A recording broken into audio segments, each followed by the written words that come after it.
एक शाम जब मैं अपनी पत्नी के कपड़े धो रहा था तो अचानक मेरी नजर उसके एक कपड़े पर पड़े। एक छोटे से जले हुए छेद पर गई। सिगरेट से जला हुआ छेद। मेरा पहला मन हुआ कि मैं सीधे उससे इस बारे में बात करूं और उससे जवाब मांगूं, लेकिन मेरे पास कोई पक्का सबूत नहीं था। इसके बजाय मैंने एक चूहे बिल्ली का खेल खेलने का फैसला किया। मैं यह दिखावा करूंगा कि मुझे किसी बिजनेस ट्रिप पर शहर से बाहर जाना है। उसने इतनी तेजी और फुर्ती से काम किया कि यह साफ जाहिर था कि वह मुझे जितनी जल्दी हो सके घर से बाहर निकालने के लिए बेताब थी। जब मैं जा रहा था तो मेरी पत्नी ने मुझे यह भी याद दिलाया, तुम चाहे कितने भी व्यस्त क्यों न हो जाओ, समय पर खाना जरूर खाना। ये शब्द सुनकर मेरे दिल में थोड़ी सी ममता जाग उठी। मैं अपने ही शक पर सवाल उठाने लगा। मैं उस पत्नी पर कैसे शक कर सकता हूँ जो मेरी भलाई के लिए इतनी समर्पित लगती थी। लेकिन जिस पल मैंने दरवाजे के बाहर कदम रखा, मेरी पत्नी एक पल भी इंतजार न कर सकी और उसने तुरंत फोन उठा लिया। मेरा वह निकम्मा पति फिर से किसी बिजनेस ट्रिप पर चला गया है, उसने कहा। अभी उसके होठों से ये शब्द निकले ही थे कि दूसरी तरफ से एक आदमी की आवाज आई, मैं कल तुमसे मिलने आऊंगा। नहीं, आज रात ही आओ, मैं और इंतजार नहीं कर सकती। अभी इसी वक्त आओ, कल तक इंतजार मत करो। मैं वहीं के वहीं गुस्से से पागल हो गया। एक तरफ मैं हूँ जो दिन रात सड़कों पर मारा मारा फिरता हूँ, रोटी रोजी कमाने के लिए जी तोड़ मेहनत करता हूँ, घर पैसे लाने के लिए खून पसीना एक कर देता हूँ, और तुम्हारी इतनी हिम्मत की तुम मुझे इस तरह धोखा दो।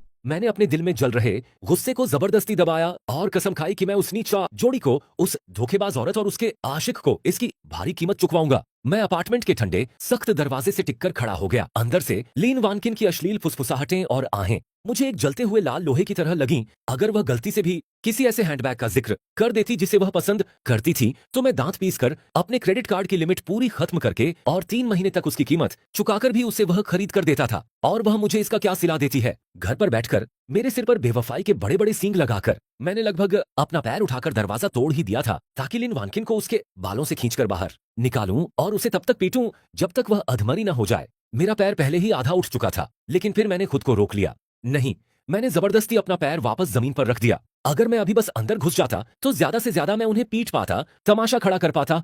मैं लिन वानकिन और उसके आशिक दोनों को पूरी तरह बर्बाद कर दूंगा और उनके पास अंत में कुछ भी नहीं बचेगा। मैंने एक गहरी सांस ली और अपने सीने में उमड़ रहे गुस्से को जबरदस्ती दबा दिया। हल्के कदमों से चलते हुए, इस बात का ध्यान रखते हुए कि कोई आवाज न हो, मैं सीढ़ियां उतर गया। इस बात का भी ख्याल रखा कि मोशन सेंसर वाली लाइटें भी न जले। मैं ज्यादा दूर नहीं गया। अपनी अपार्टमेंट बिल्डिंग के दरवाजे पर पहुंचते ही मैंने तुरंत सड़क पार की और सामने वाली 24 घंटे खुली रहने वाली दुकान में घुस गया। मैंने खिड़की के पास एक स्टूल खींचा और बैठ गया, खुद को इस तरह जमाया कि मैं बिल्डिंग के आने जाने के दरवाजों पर सीधी नजर रख सकूं। दुकान का मालिक एक गंजा हट्टा कट्टा आदमी था। वह उस समय इंस्टेंट नूडल्स के एक कटोरे पर झुका हुआ था। सड़क के उस पार मेरी गुस्से भरी नजर को भांपकर वह मेरी तरफ झुका और पूछा, अरे भाई, क्या चल रहा है? कोई चोर पकड़ रहे हो? मैंने अभी अभी ली हुई ठंडी ठंडी कोला की बोतल का ढक्कन खोला और एक बड़ा घूंट भरा। वह इतनी ठंडी थी कि मेरे पीछे के दांत सुन्न हो गए। मैंने जबरदस्ती एक फीकी मुस्कान चेहरे पर लाई। नहीं, मैं ठीक हूँ भाई, बस किसी का इंतजार कर रहा हूँ। और इस तरह मैं उस कन्वीनियंस स्टोर में बैठा रहा, एक के बाद एक कोला की बोतलें पीता रहा।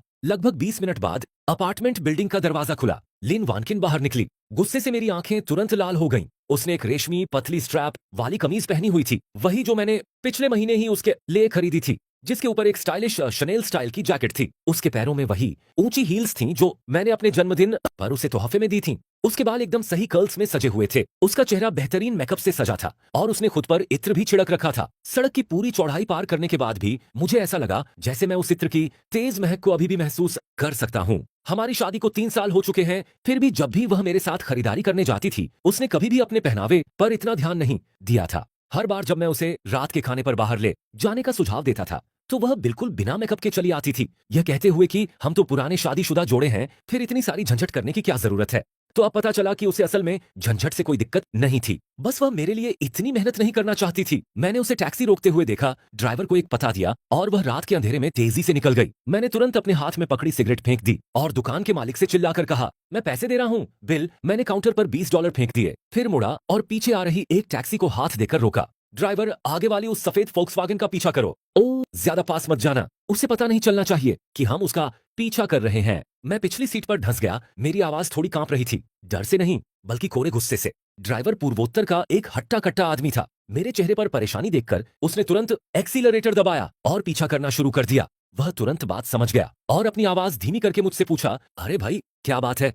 वो मेरी बीवी भाग गई है। दांत पीसते हुए मैंने तुरंत एक झूठ गढ़ दिया। हाँ, मेरी बीवी पर जुए का कर्ज चढ़ गया है। वह चुपके से अपने लेनदारों से मिलने चली गई है। मुझे चिंता है कि कहीं उसके साथ कुछ बुरा ना हो जाए। पूर्वोत्तर का वह ड्राइवर तुरंत भड़क उठा, अरे बाप रे, उस औरत में तो बिल्कुल भी अक्ल नहीं है। तुम चिंता मत करो भाई, मैं 20 साल से गाड़ी चला रहा हूँ। मैंने आज तक किसी का पीछा करने में कोई गलती नहीं की है। मैं उनके पीछे ऐसे लगा रहूंगा जैसे गोंद पक्की बात है। अपनी बात का पक्का ड्राइवर ने सच में अपनी काबिलियत का कमाल दिखाया। आगे वाली कार को बिल्कुल भी भनक नहीं लगी। वह एकदम सही दूरी पर पीछा करता रहा, न ज्यादा पास न ज्यादा दूर। इस पूरे समय वह मुझे सलाह देता रहा, ओ भाई जब हम वहां पहुंच जाए तो बस सीधे अंदर मत घुस जाना, पहले पुलिस को फोन करना, जुए के कर्ज का मामला पुलिस ही संभालती है। मैंने मन ही मन एक कड़वी मुस्कान दी। पुलिस को फोन करूं, उससे क्या फायदा होगा? यह मामला महज जुए के कर्ज से कहीं ज्यादा घिनौना है। लेकिन जबान से मैं बस नाटक करता रहा, शुक्रिया भाई। मुझे पता है। हम लगभग 20 मिनट तक गाड़ी चलाते रहे और आखिर में शहर के बीचों बीच बने बोयुएफू रिहायशी कॉम्प्लेक्स के गेट पर रुके। मैं इस जगह को जानता था। लीन वांचिन गाड़ी से बाहर निकली। बिल्कुल अपने घर जैसा महसूस करते हुए उसने गेट पर खड़े सिक्योरिटी गार्ड से नमस्ते सलाम किया और सीधे कॉम्प्लेक्स के अंदर चली गई। उसे देखकर ऐसा लग रहा था कि वह पहली बार यहाँ नहीं आई है। मेरे अंदर की आग एक बार फिर भड़क उठी। तो बात यह है कि ये दोनों काफी समय से एक दूसरे के साथ चक्कर चला रहे थे। यह कोई एक दो दिन का मामला नहीं था। मैंने टैक्सी ड्राइवर से कहा कि वह मेरा इंतजार वहीं गेट पर करे। मैं टैक्सी से उतरा और गार्ड रूम की तरफ गया। सिक्योरिटी गार्ड को एक सिगरेट दी और मुस्कुराते हुए पूछा, अरे भाई बस एक छोटी सी बात पूछनी थी, वह जो अभी अभी अंदर गई है वह किस बिल्डिंग में गई है? उसने सिगरेट नहीं ली। गार्ड ने बस मेरी तरफ शक भरी नजर से देखा। उसके चेहरे पर साफ साफ शक के भाव थे। तुम कौन हो? क्या तुम यहाँ के रहने वाले हो? मैं अपने बॉस की निजी बातें किसी को ऐसे ही नहीं बता सकता। मुझे इसकी उम्मीद थी। मैंने अपने बटुए से 100 युआन का एक नोट निकाला, उसे सिक्योरिटी गार्ड के हाथ में थमा दिया और फिर उसे सिगरेट ऑफर की। अपनी आवाज धीमी करते हुए मैंने कहा, भाई मेरा एक काम कर दो। वह मेरी बहन है। मेरा जीजा किसी और के साथ चक्कर चला रहा है। मेरी बहन उन्हें रंगे हाथों पकड़ने यहाँ आई है। उसे डर था कि कहीं बात बिगड़ न जाए, इसलिए वह मुझे भी साथ ले आई। मुझे बस ये जानना है कि वह किस बिल्डिंग में गई है, ताकि अगर कुछ भी हो तो मैं समय रहते वहां पहुंच सकूं। गार्ड ने अपने हाथ में 100 युआन का नोट महसूस किया, फिर मेरी तरफ दोबारा देखा। इस बार उसकी नजरों में थोड़ी हमदर्दी थी। उसके चेहरे के हाव भाव तुरंत बदल गए। उसने सिगरेट ली, मेरे कान के पास झुककर फुसफुसाया, बिल्डिंग 12 यूनिट 1 अपार्टमेंट 18 मालिक का नाम झांग हाओ है। वह औरत अक्सर यहाँ आती रहती है। हम सब उसके चेहरे को देखने के आदी हो गए हैं। मेरा दिल बैठ गया। झांग हाओ, यह नाम जाना पहचाना सा लगा। वह उस कंपनी में डिप्टी टीम लीडर था जहां लिन वानकिंग काम करती थी। लिन वानकिंग ने पहले भी कुछ बार उसका जिक्र मुझसे किया था। उसने कहा था, बॉस झांग बहुत अच्छा इंसान है, वह सच में मेरा बहुत ख्याल रखता है। उस समय मैंने भोलेपन से जवाब दिया था, अच्छा तो तुम्हें सच में उसे ठीक से धन्यवाद देना चाहिए। कभी उसे खाने पर बुलाओ। तो पता चला कि मैंने तो खुद ही भेड़िए को अपने घर में बुला लिया था। असल में मैंने खुद ही अपने सिर पर धोखेबाज पति होने का कलंक लगा लिया था। मैंने गार्ड को धन्यवाद दिया, पीछे मुड़ा और वापस टैक्सी में बैठ गया। पूर्वोत्तर का वह हट्टा कट्टा ड्राइवर मुझसे बोला,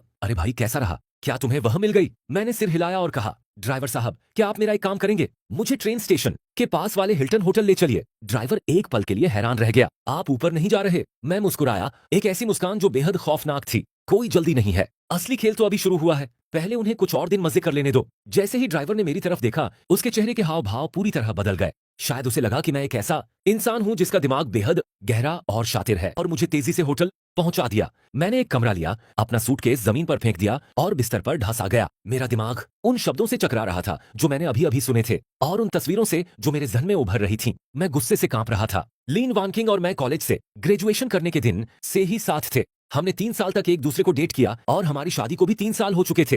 कुल मिलाकर 6 साल। मेरा परिवार अमीर नहीं था। मैं एक गांव के बैकग्राउंड से आया था। न कोई जान पहचान, न परिवार का कोई सहारा। मैंने एकदम जमीन से शुरुआत की थी। मेरे पास आज जो कुछ भी है वह सब मैंने अपनी मेहनत से बनाया है। जब मैंने पहली बार ग्रेजुएशन किया था तब हम दोनों एक छोटे से किराए के अपार्टमेंट में गुजारा करते थे। गर्मियों में हमारे पास एसी भी नहीं था। इतनी गर्मी होती थी कि मैं सो भी नहीं पाता था, इसलिए मैं पूरी रात उसे हाथ से पंखा झलता रहता था। उस समय वह मुझसे कहती थी, चेन फेंक, मुझे तुम्हारे पैसों से कोई मतलब नहीं है। मुझे बस इतना चाहिए कि तुम मेरा ख्याल रखो। अगर हम दोनों मिलकर मेहनत करेंगे तो एक दिन हमारे पास वह सब कुछ होगा जो हम चाहते हैं। मुझे उसकी बात पर पूरा भरोसा था। मैंने पैसे कमाने के लिए दिन रात एक कर दिया। मैंने एक मामूली सेल्स रिप्रेजेंटेटिव से शुरुआत की और तरक्की करते करते रीजनल मैनेजर बन गया। मेरी सैलरी 3,000 से बढ़कर 30,000 रुपए महीना हो गई। कभी कभी कमीशन मिलाकर मैं 1 लाख रुपए से भी ज्यादा कमा लेता था।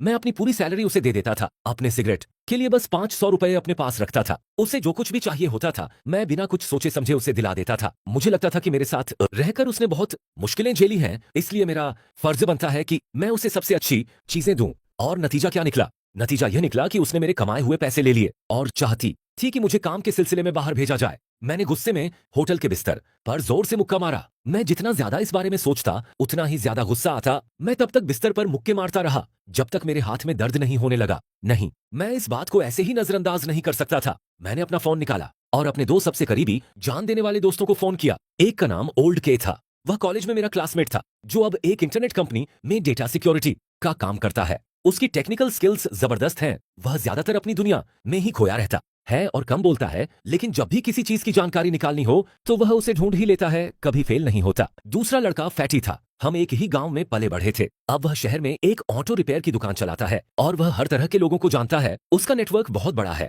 वह चालाक तरकीबों से भी भरा हुआ है। जैसे ही उन्होंने मेरी आवाज का अंदाज सुना, उन्होंने तुरंत मुझसे पूछा कि क्या बात है। मैंने कुछ भी नहीं छिपाया। मैंने उन्हें पूरी कहानी बता दी, शुरू से आखिर तक। मेरी बात खत्म होने के बाद दूसरी तरफ काफी देर तक चुप्पी छाई रही। फिर फैटी गुस्से से फट पड़ा। लानत है क्रेजी, वह कुतिया तो एकदम घटिया इंसान है। और वह जांग हाओ, मैं अभी अपनी टीम को लेकर वहां जा रहा हूं और उन दोनों की टांगें तोड़ दूंगा। ओल्ड के भी बीच में बोला, क्रेजी शांत हो जाओ। तुम इस मामले को कैसे सुलझाना चाहते हो? तुम जो भी फैसला करोगे हम तुम्हारे साथ हैं। मैंने गहरी सांस ली और कहा, उन्हें मेरे मेडिकल बिलों का भुगतान तो करना ही होगा। सिर्फ उनकी टांगें तोड़ना तो उन्हें बहुत आसानी से छोड़ देना होगा। ये टांग अगर बात बिगड़ गई तो हो सकता है कि मुझे जेल भी जाना पड़ जाए। मैं उनकी इज्जत मिट्टी में मिला दूंगा। उनके पास कुछ भी नहीं बचने दूंगा। फैटी तुरंत बोला, ठीक है। ओ पागल, तुम हमें बताओ कि तुम ये कैसे करना चाहते हो। हम तुम्हारे इशारों पर चलेंगे। ओल्ड के भी बीच में बोला, हाँ, योजना बताओ, उसे अंजाम मैं दूंगा। मैंने उन दोनों के साथ फोन पर पूरे 2 घंटे बिताए और अपनी योजना उन्हें एक एक बारीकी के साथ समझाई। सब कुछ सुनने के बाद उन दोनों ने कहा कि मैं सचमुच एक बहुत ही शातिर कमीना हूं, लेकिन उन्हें यह सुनकर बहुत ही तसल्ली मिली। उन्होंने तुरंत मदद करने के लिए हामी भर दी। मैंने फोन काट दिया। मेरे अंदर जो गुस्सा सुलग रहा था वह काफी हद तक शांत हो चुका था। मैं शांत हो गया था। नखरे दिखाना, यही मेरी रणनीति थी। क्या लिन वानकिन तो यही दुआ नहीं कर रही थी कि मैं किसी बिजनेस ट्रिप पर चला जाऊं? ठीक है, तो मैं उसके लायक बिजनेस ट्रिप का एकदम सही नाटक करूंगा। मैंने अपना फोन निकाला और लिन वानकिन को एक वीचैट मैसेज भेजा। मैंने दूसरे शहर के एक हिल्टन होटल का स्क्रीनशॉट लिया जो मुझे ऑनलाइन मिला था और अपनी लोकेशन बदलकर पड़ोसी प्रांत की राजधानी दिखा दी। फिर मैंने एक मैसेज भेजा, हनी, मैं होटल पहुंच गया हूं। अभी अभी सामान रखा है, तुम जल्दी सो जाना, ज्यादा देर तक जागना मत। लिन वानकिन का जवाब तुरंत आ गया। 2 सेकंड से ज्यादा का समय नहीं लगा होगा। ओन स्कर वालों को सच में उसे एक अवार्ड देना चाहिए। अपनी घिन को दबाते हुए मैंने जवाब दिया, ठीक है हनी, तुम हमेशा मेरा ख्याल रखती हो। ओह, वैसे इस ट्रिप पर मुझे एक लिमिटेड एडिशन हैंडबैग दिखा जो मुझे लगता है तुम्हें बहुत पसंद आएगा। जब मैं वापस आऊंगा तो तुम्हारे लिए ले आऊंगा। ये एक सरप्राइज होगा। इस बार लिन वानकिन का जवाब और भी तेजी से आया। उसने एक प्यारा सा इमोजी भी भेजा। ओह हबी, तुम सबसे अच्छे हो, लव यू। जब तुम बाहर हो तो अपना भी ख्याल रखना। ज्यादा काम करके खुद को थकाना मत। मैं स्क्रीन को घूरता रहा और एक ठंडी व्यंग्य भरी हंसी हंसा। जो सरप्राइज मैंने तुम्हारे लिए रखा है, बस तुम इंतजार करो। यह कुछ ऐसा होगा जिसे तुम अपनी पूरी जिंदगी कभी नहीं भूल पाओगी। अगले 2 दिनों तक मैंने हर दिन होटल से लिन वानकिन को मैसेज किया, उसे अपने पूरे दिन की जानकारी दी और अपनी ऐसी तस्वीरें भेजी जिनसे लगे कि मैं शहर से बाहर हूं। ये सभी तस्वीरें मैंने इंटरनेट से ली थीं। मैंने उसे ऐसी तस्वीरें भी भेजी जो ओल्ड के ने मेरे लिए तैयार की थीं, जिनमें मैं क्लाइंट्स के साथ खाना खा रहा था और कंस्ट्रक्शन साइट्स की तस्वीरें थीं। सब कुछ एकदम असली लग रहा था। हर बार जब लिन वानकिन पूरे दिन वह मुझसे प्यार भरी बातें करती और मेरी देखभाल का दिखावा करती, लेकिन जैसे ही मैं पीठ फेरता वह झांग हाओ के साथ अंतरंग हो जाती। मुझे यह सब पता था क्योंकि ठीक अगली रात मैं चुपके से घर वापस आ गया था।